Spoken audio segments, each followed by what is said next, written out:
So,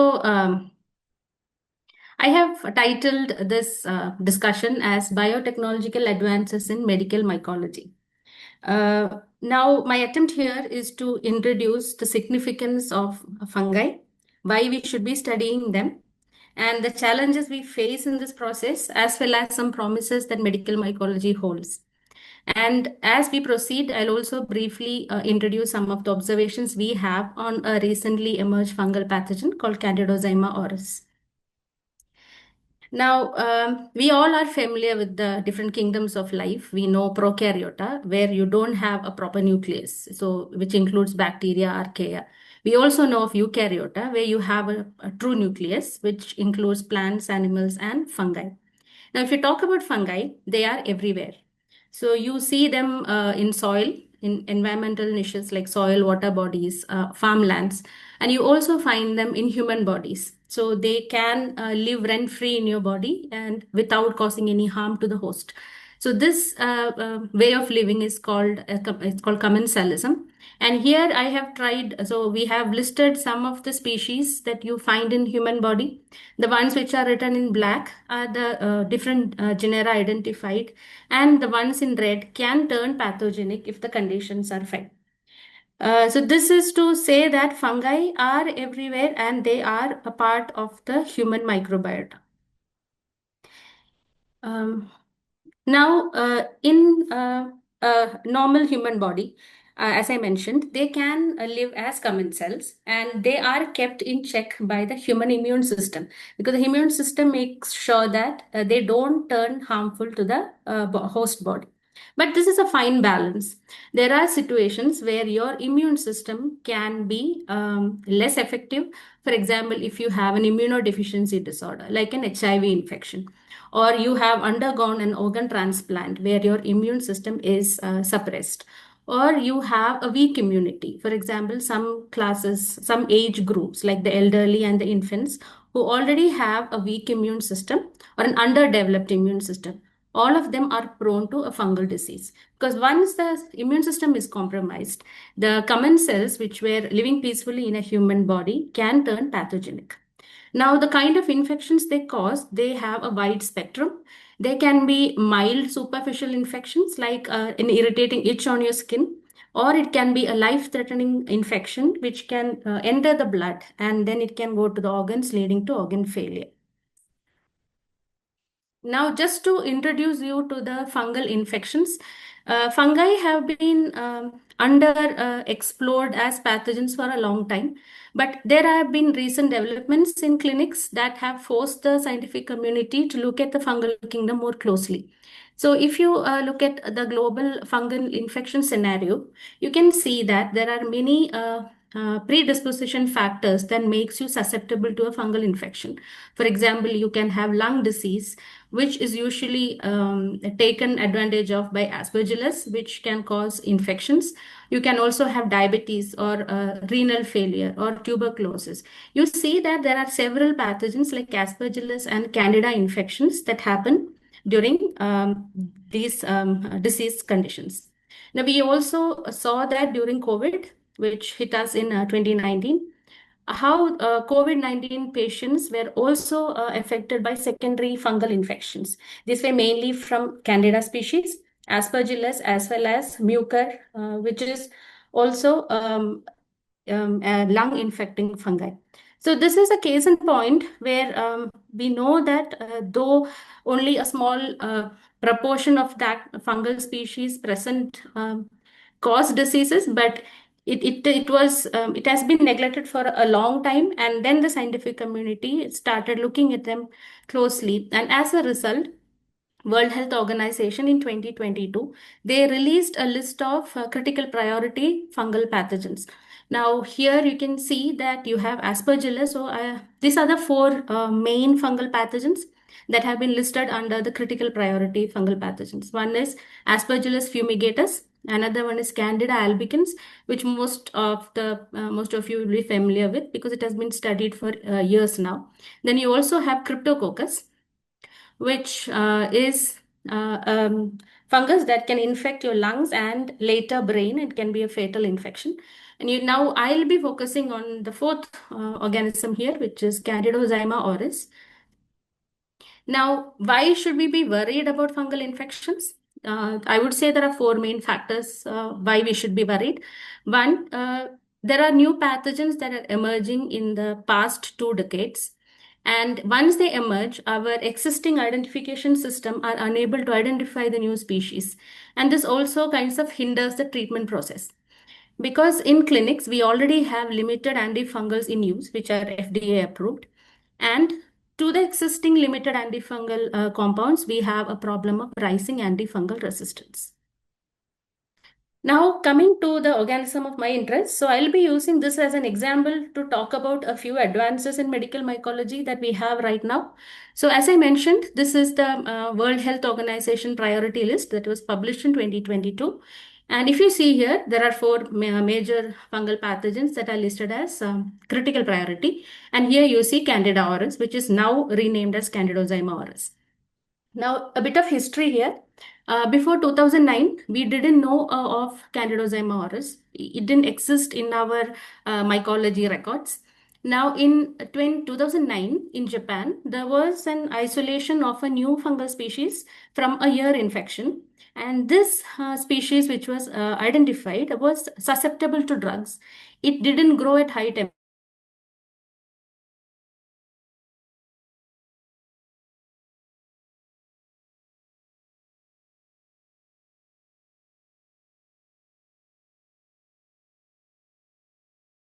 The same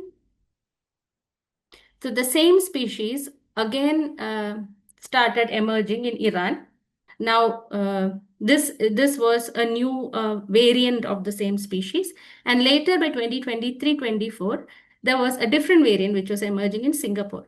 Now, when I say variant, it remains the same species because it is Candidozyma auris, but their genomes differs from each other by tens of thousands of single nucleotide variations. That is, there are changes at the nucleotide level, though they belong to the same species. Now, people have termed this as geographical clades because there is a geographical basis to their emergence. Now, if you look at medical mycology, there are a few thrust areas. So I would like to mention a few here. One is, as I mentioned, thermotolerance. So there are fungi which are emerging now, which can grow at high temperatures.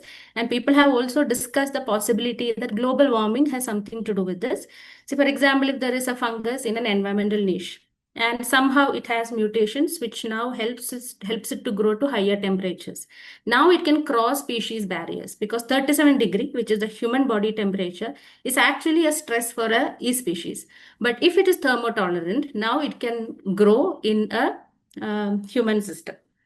And drug development and antifungal drug resistance. So as I mentioned, there are a few FDA approved antifungal drugs in clinical use, and there is a problem of rising resistance against them. So an active area of research is to identify new molecules which can target fungi specifically without causing much harm to the human cells.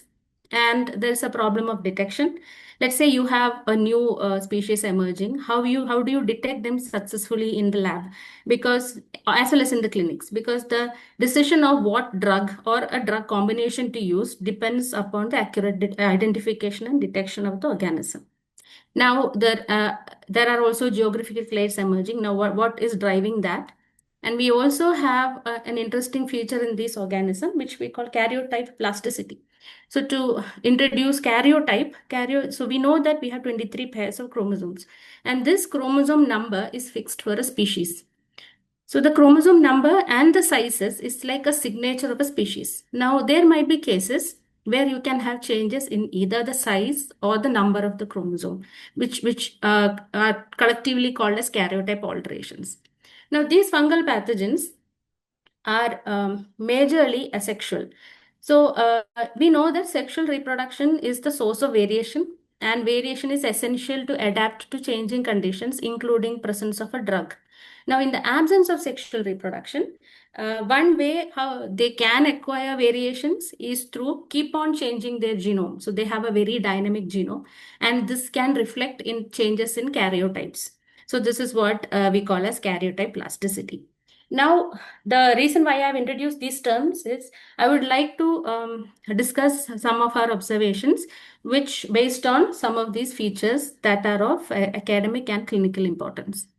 So the first question that one can ask is, for example, we saw that Candida auris emerged as different geographical clades. So this is a pathogen with diverse properties. Now the question is, can we identify it accurately in a lab or a clinical lab? So here I would like to discuss a study where we identified different geographical clades of Candida auris.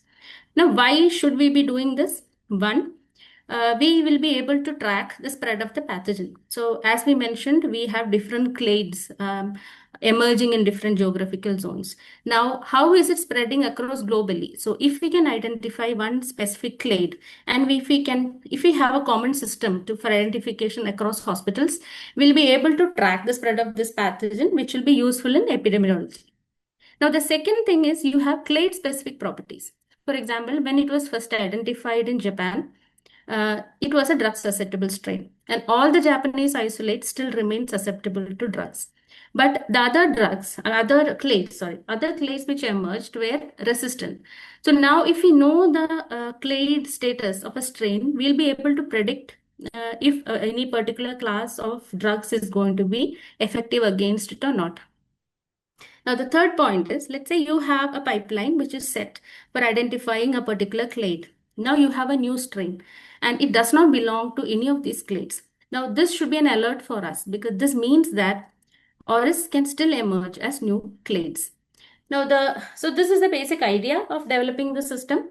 Now how we did this is so the normal procedure is you have an yeast growing on a plate or in a growth media. You isolate genomic DNA from it and you use specific primers to amplify specific sequences using PCR.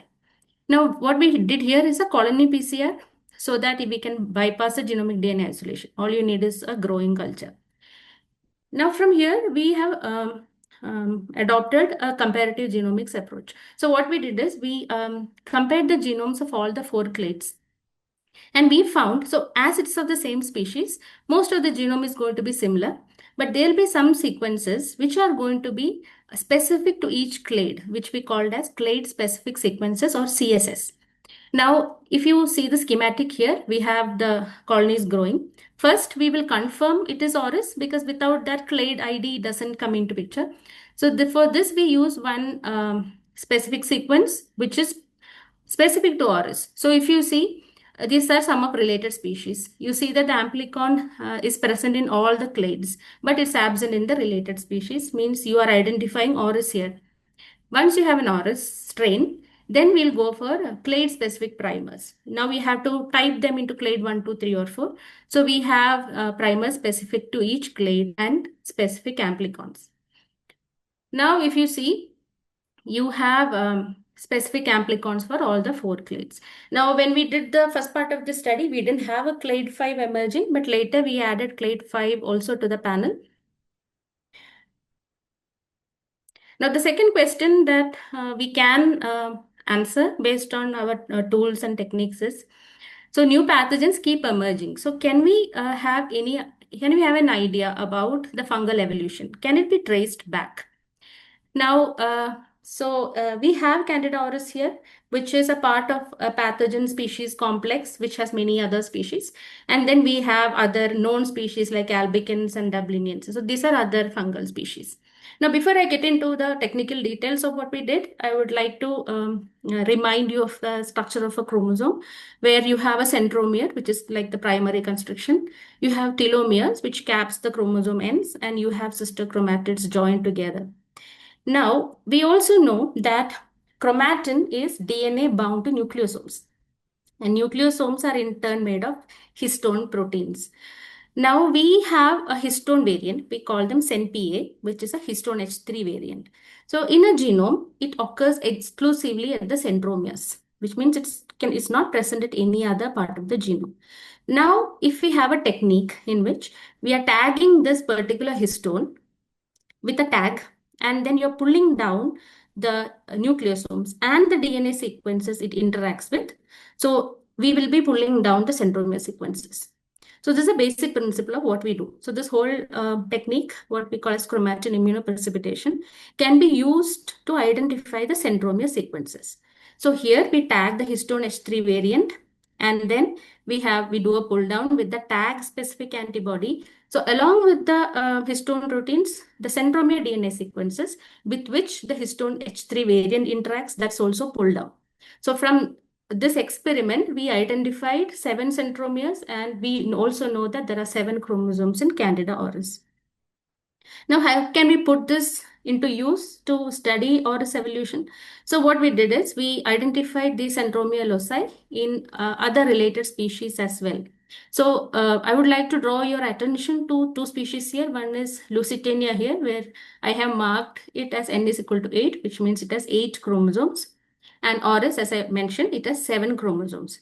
Now, by comparative genomics analysis and the gene neighborhood analysis, we could see that there was one centromere that was inactivated, which led to this chromosome reduction between Lusitania and Auris.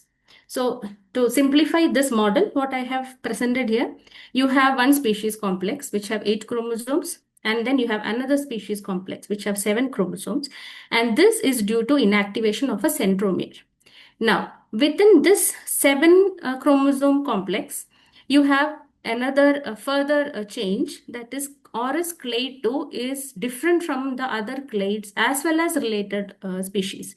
So this kind of hints that Auris clade 2 is a divergent from the other clades as well as the related species. So we could propose a model for clade specific evolution based on the centromere locations and the chromosomal rearrangements. Now, the most pressing question or an active area of research is antifungal drug resistance. So the next question we ask is, can we identify the mechanisms and develop new drugs with the technologies we have?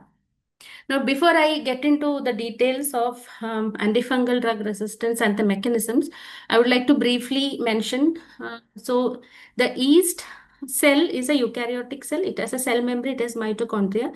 But one part that is different is its cell wall. So while plant cell wall is mainly cellulose, you have fungal cell wall, which is made up of chitin and glucan. So here I've tried to depict the molecules which are important for our next few slides. So if you see, the cell membrane is lipid rich, phospholipid bilayer, just like any other cell membrane. And we have ergosterol, which is very similar to cholesterol in animal cells. So this is a major component of fungal cell membranes. Similarly, we have glucan and chitin, which makes up majority of the cell wall constituents in fungi. Now, the ergosterol synthesis pathway and beta-glucan synthesis pathway are targeted by the antifungal drugs, mainly because they're absent in human cells. So this gives us the required feature of fungal specificity, and as it does not cause any harm to human cells. Now we can look at different antifungal drug classes. Now that we know the cell membrane and cell wall properties, so cell membrane targeting antifungals are of 2 types. One is polyenes, which is represented by amphotericin B here, and azoles, which is represented by fluconazole. Now, both of them affect the ergosterol content in the cell membrane, but their mechanism is slightly different. In amphotericin B, it acts like a sponge. It sits on the membrane and it sequesters all the ergosterol from the membrane, whereas fluconazole is more like an inhibitor. It inhibits lanosterol demethylase, which is a key enzyme in the synthesis of ergosterol. Now, this means that both the drugs act to bring down the ergosterol content in a cell, one by sequestering the ergosterol itself and the other by inhibiting a biosynthetic enzyme. Now, if you see, most of the medications that we have, or what are prescribed for skin infections, if you look at the constituents closely, you can see there'll be an azole compound. So azoles are the widely used drugs, but now there is a huge rise in resistance against azoles. Now they are being replaced by the third group called cell wall targeting drugs. Now, both of them, while they target cell membrane, the third class targets the cell wall. Now, this might look more promising because the cell wall is the component is completely different from humans, and we don't have anything remotely similar to a fungal cell wall. Now, these are also inhibitors. They inhibit the biosynthetic enzyme, which is involved in the synthesis of glucan. As I mentioned, glucan is a major cell wall component. Now, when that is compromised, cell wall integrity itself is compromised. You also have a third class of drug, which is called pyrimidine analogs. So you have 5-FC, 5-fluorouracil. So what it does is it can hamper both DNA and RNA synthesis. Now, keeping this in mind, so this is how they generally work.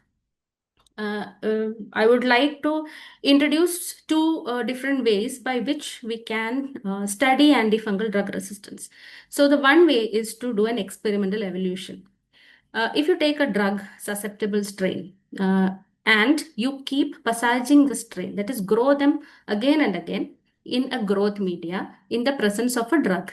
So finally, you will have those cells which have survived the drug stress. During the first passage, there might be two or three which would have survived, but they amplify, they keep on dividing. So with each passage or each subculture or each growth cycle, you will have more and more resistant cells that are making up the population now. So this is a completely lab oriented method of studying this. And a better way, in my personal opinion, is to study the clinical isolates themselves. Because whatever we can replicate in a lab is a subset of the conditions, whereas a clinical isolate is actually in the host system, where it is in contact with the host factors in the host environment, where the challenges are going to be much more. You have the oxidative stress, you have oxygen radicals, which comes from the host system. So you can have a collection of clinical isolates that you collect from hospitals and other medical facilities. You can have a collection of drug resistant isolates and a collection of drug susceptible isolates. Then you can see if you can find any common mechanism that is operating only in resistant isolates, which if we replicate it can lead to drug resistance. So these are two widely used methods to study antifungal drug resistance. Now, in our lab, we used both approaches, and I'm going to discuss one common mechanism that we found, one from an experimental system and another from a clinical isolate study. So first, I would like to discuss about the experimental evolution part. So I'm not sure. Can see this. Okay. So what we have done here is, so Candidozyma auris um, is uh, resistant to azoles in general. But I mentioned in one of my previous slides that when it was first isolated, it was found to be drug susceptible.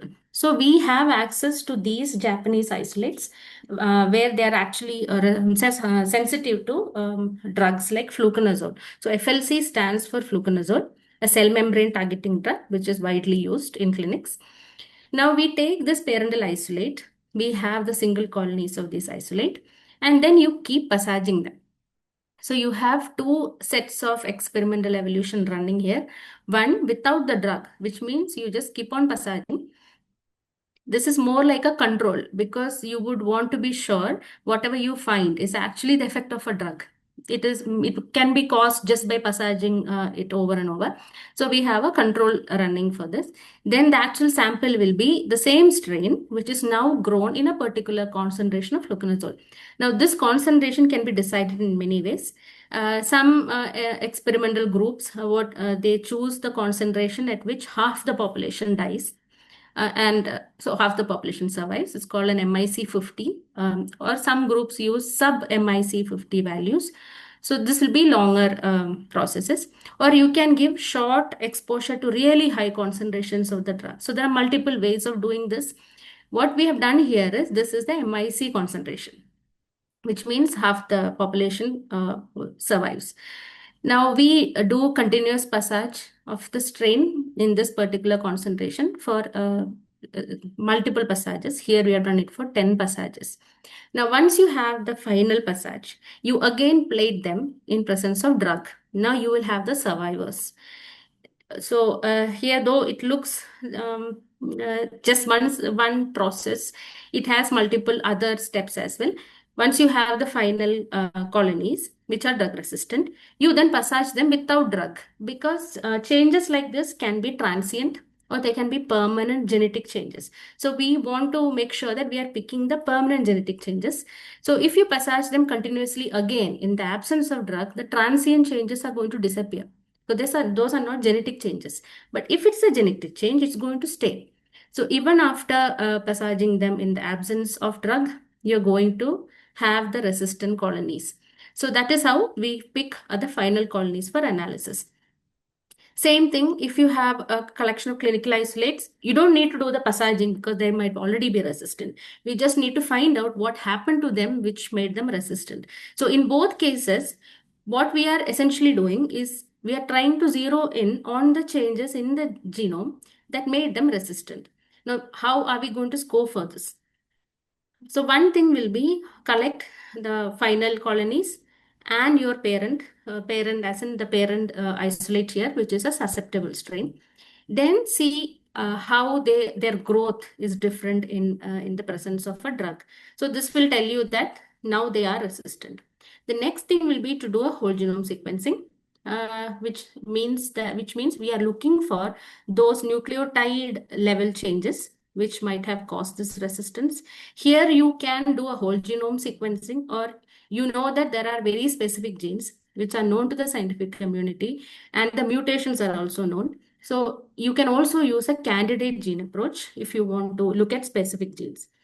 And the third thing to look at, as I mentioned, the chromosome number and sizes. Because these are asexually reproducing fungi, there is a high chance that they are also using chromosome level changes to reach the resistant state.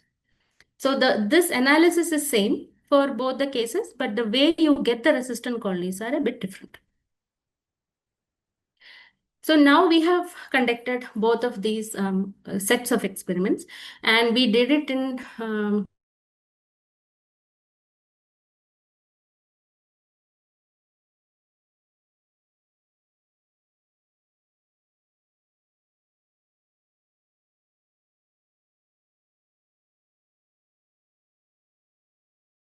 ma- a major problem in clinics. So in the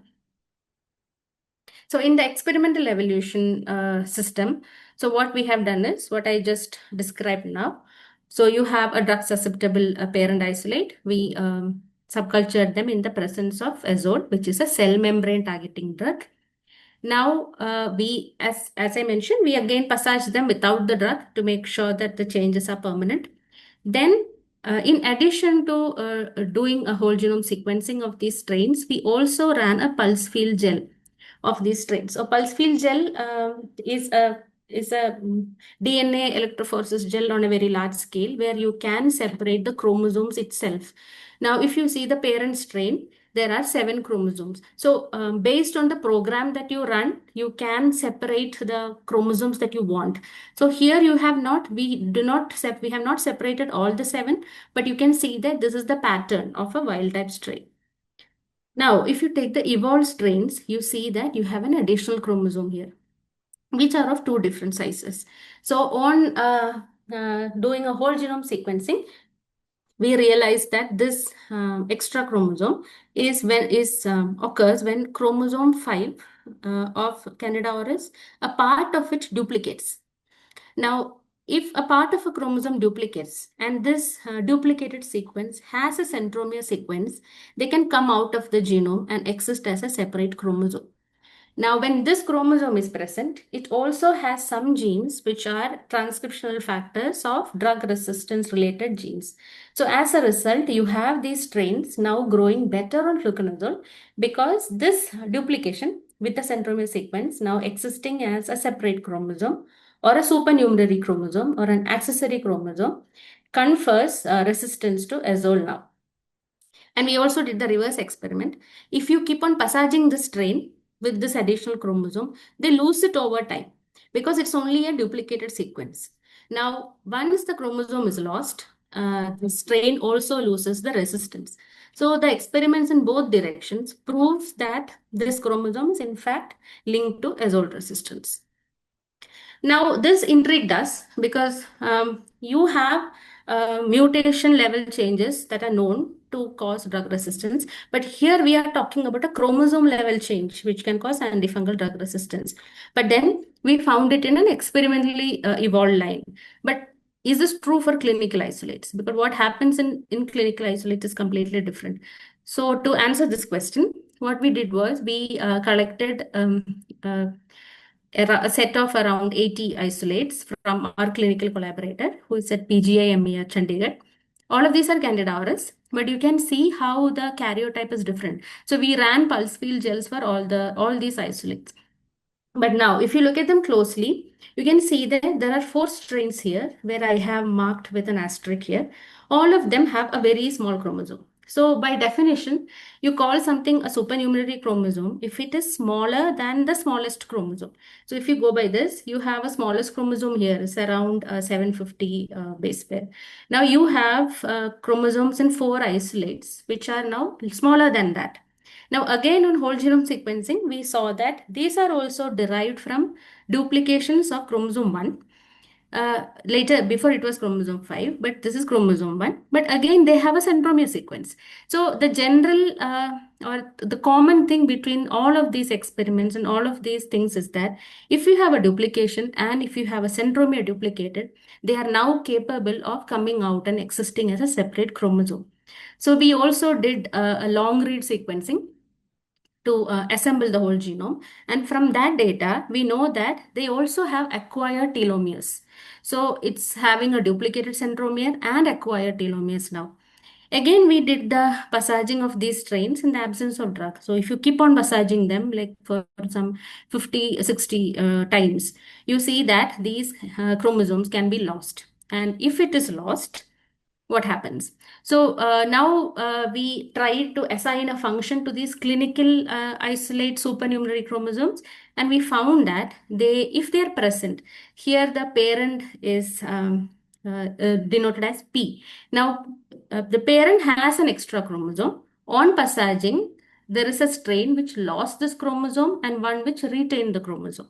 Now, the parent, you can see that this grows better in a drug called echinocandins, which I mentioned before is a cell wall targeting drug. Now, this grows better. Once it loses the chromosome, it loses the resistance, but the one that retained the chromosome retains the resistance as well. So this again proved that there is a chromosomal basis for drug resistance in Candidozyma auris. We also tested it against other classes of echinocandins and we found this is true. So in all of these studies, we looked at mutation-driven resistance, by which I mean there are single nucleotide changes which have caused mutations, which has caused resistance.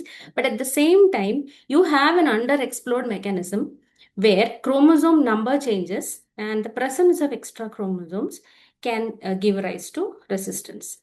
To summarize this drug resistance part, you have a drug susceptible strain, and to get to a drug resistant state, it can either have aneuploidy independent mechanisms, which means the chromosome number doesn't change. Chromosome number remains constant, the genetic content remains constant, but you can have single point mutations like in some drug resistance associated genes or in novel genes, or you can have a transcriptional change where some genes are overexpressed. But then there is always an underexplored mechanism, which is aneuploidy dependent, which means the chromosome number changes, your genetic content changes. But the only problem here is we don't know how stable it is. It might be less stable than a point mutation. Now here, the duplication can be just one gene getting duplicated multiple times, or a whole chromosome might get duplicated. Or as we found in our studies, there can be a small duplication with an centromere sequence that can now exist as a separate chromosome. So this is what I have tried to convey in a nutshell.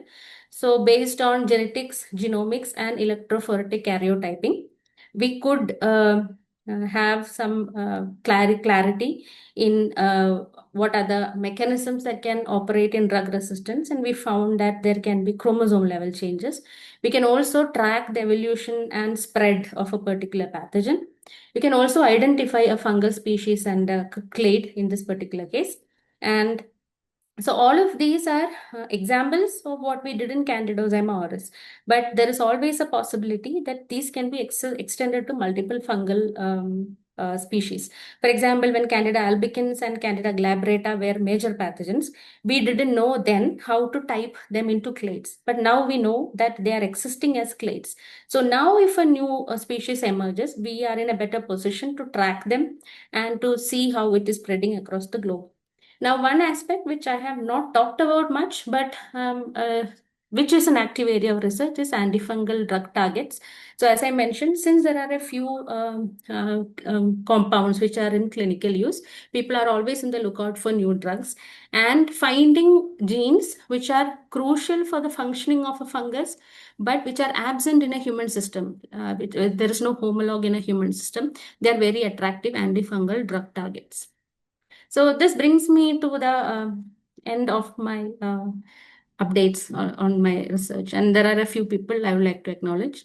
So one is Professor Costa Sanyal, who is my postdoc mentor at JNCASR, and Dr. Rajendra Prasad, who is at MIT, with whom we do all the drug-related work. And our other collaborators include PGIMER Chandigarh, a clinical collaborator, ISA Thiruvananthapuram, and the Institute of Mathematical Sciences in Chennai. So these studies have been majorly funded by JNCSR itself, and also we have projects running which are funded by Indian Council of Medical Research.